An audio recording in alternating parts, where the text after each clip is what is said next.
Peace. This video is about the feasts of the Lord and warnings against polluting those feasts. And it's particularly relevant because Nicolaitan Christianity, which isn't Christianity, it's a subversion after the way of the covetous prophet Balaam, who taught the children of Israel to break the commandments of God, and he subverted them into damnation and death. And we've got to guard against those ways. We've got to guard against being subverted by the devil, because this time that we're living in is called the temptations. What that means is we have to, by being baptized, abstain from living in sin, because the whole world is living in sin, and the social engineering that's took place during the 20th century has completely overthrown the moral guidance of God and is bringing forth judgment. Judgment is going to proceed now because the time is at hand. So we're going to look at Deuteronomy 16,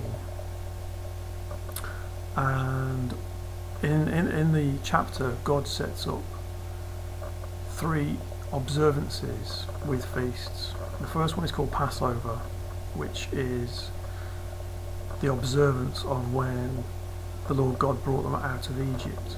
They'd been slaves in Egypt for 430 years.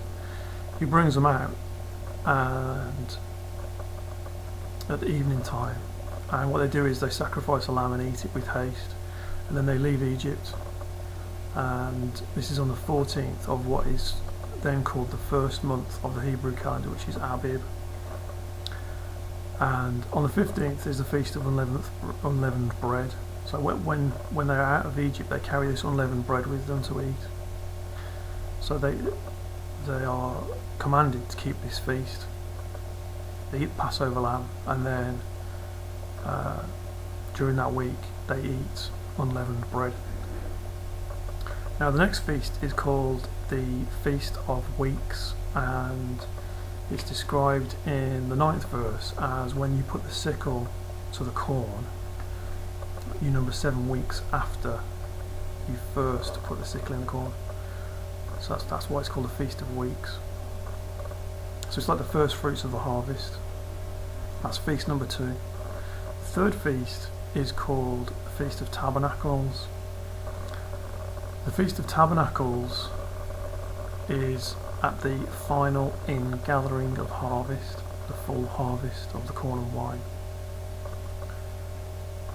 And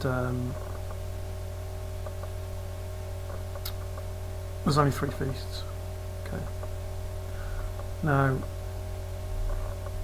these feasts were supposed to be kept by the Israelites when they had a king over them. And what happened was the king of Israel would be subverted into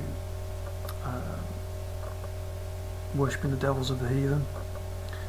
What would happen would be they would either marry a wife like Solemn or Ahab,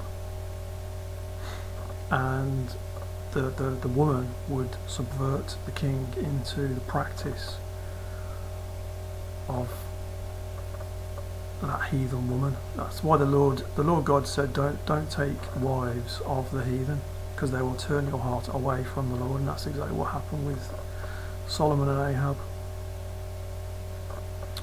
And if we look now at the end of the chapter in Deuteronomy 16, God puts in warnings here. He says, "You shall not wrest judgment." Right? That means you've got to stand up for the oppressed, the fatherless, the widow.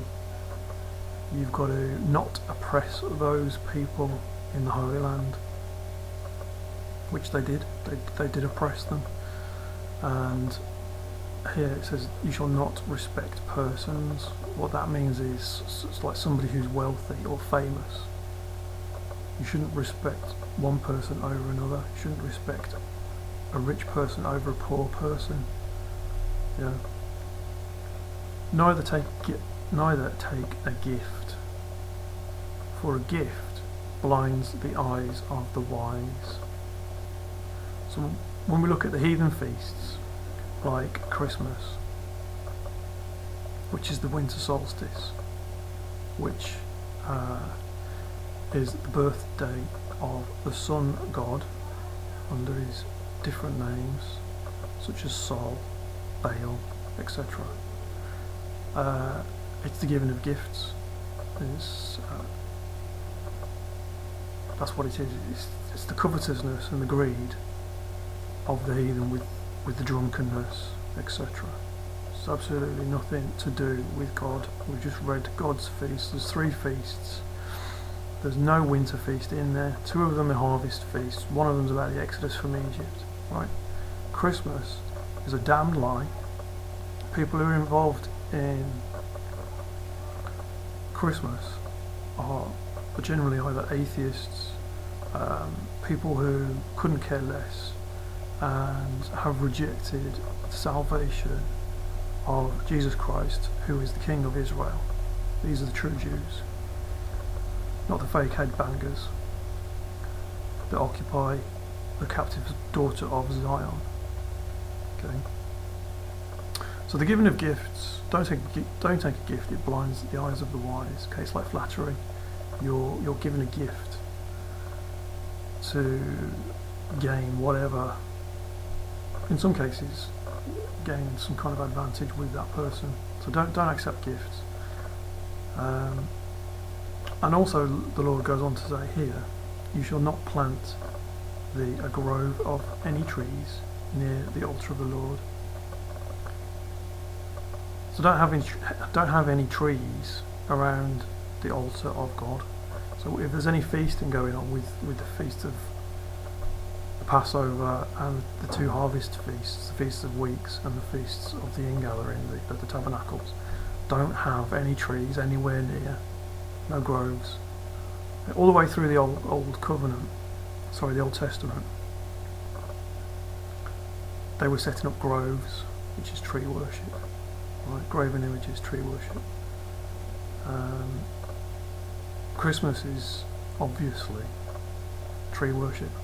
It's got this grove thing going on, damnation. It's the sorceries of Mystery Babylon, Rome. Okay, Christmas is a Catholic practice. It's nothing to do with God. It's everything to do with the winter solstice and their pagan sun worship, which is Baal, the devil. Go to 2 Kings 23. It tells you that Baal is represented by the sun, S-U-N. That's what the winter solstice is, it's worshipping the sun. So, we've got to prove all things, don't be deceived, because the tempter wants to tempt you into destruction. The devil wants to destroy your mind, your body and your soul. You can't destroy your soul, only God can destroy your soul. But what the devil wants to do is to lead you into damning your own soul by breaking all the commandments of God. And all these people who are so careless, they couldn't care less about all the warnings that are in these scriptures. It's all going to come and hit them hard, because the sting of death is sin. It's all going to hit them at that point, because before death, man is haughty. Yeah, man's very proud, and then death brings them right down. So we've got to, as it says, that the living shall praise thee. The living praise the God. God is not the God of the dead. God is the God of the living.